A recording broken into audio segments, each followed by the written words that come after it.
Craig, take it away.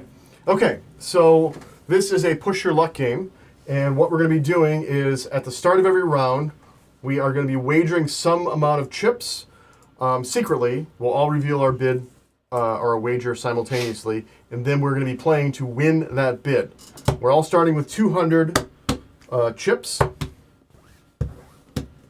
and we'll make a wager. So let's say, for the sake of argument, that I'd be the start player. I'm going to wager $150, and Ken wagers all of his money. Martin is going to wager, some amount of money. There we go. Okay, great. We all have some money wagered. There you go. Yeah. As the start player, I would start pulling coal out of the furnace. So I get to pull coal until I've either made my wager and I can stop, or I can pull coal and not make my wager, or I can pull coal until I pull a devil token. So I might do this. Right, I have 10 toward my wager, 60, 70, this is really not good. Boom, I have busted, which means my turn for pulling coal is done. It will then transition to the next player, and they get to make the same decision.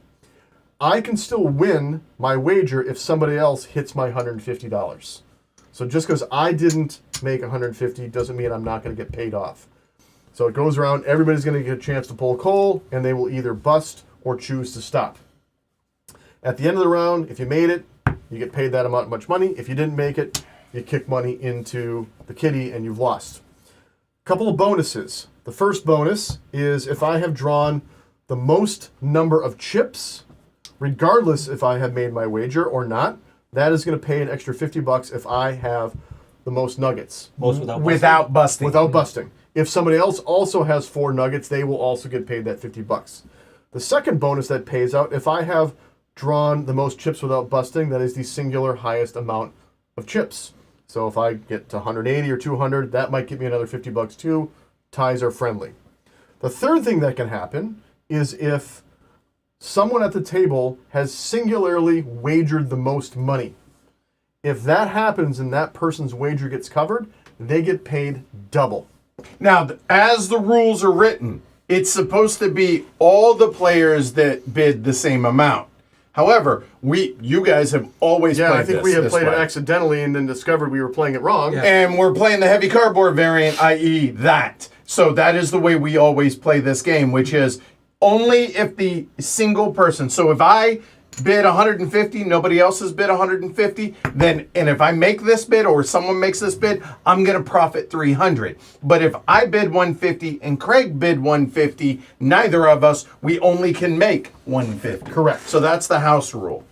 At the end of the round, everybody is going to take all of their money and they're going to do a rough count, and you're going to move up your pawn to a spot that represents roughly how much money you have.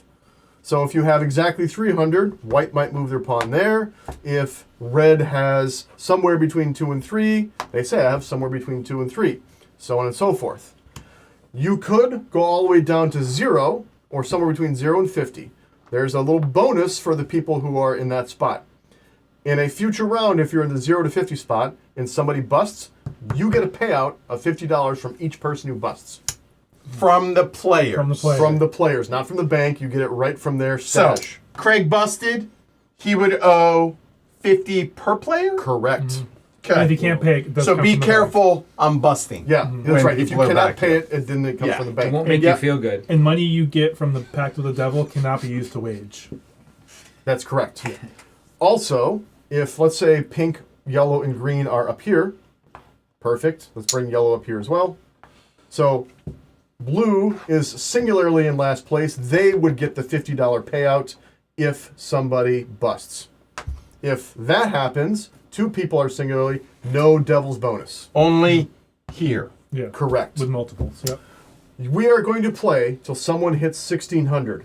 The round will end once somebody can announce 1,600 or more. And by round you mean? Oh, sorry, the game. At that point, whoever has the most money has conquered the game. The chips in the middle will refill once enough have been taken such that the remaining chips will all fit inside the outer ring of the furnace. So, okay, great. Everything goes back in the middle. and we reset. People are going to want to know the distribution. There are 2 100 chips. There are 3 75 chips. There are 7 50s. And then there are 9 each of 25, 20, 10, and 9 devils. You really want to pay attention to the number of devils. Yep.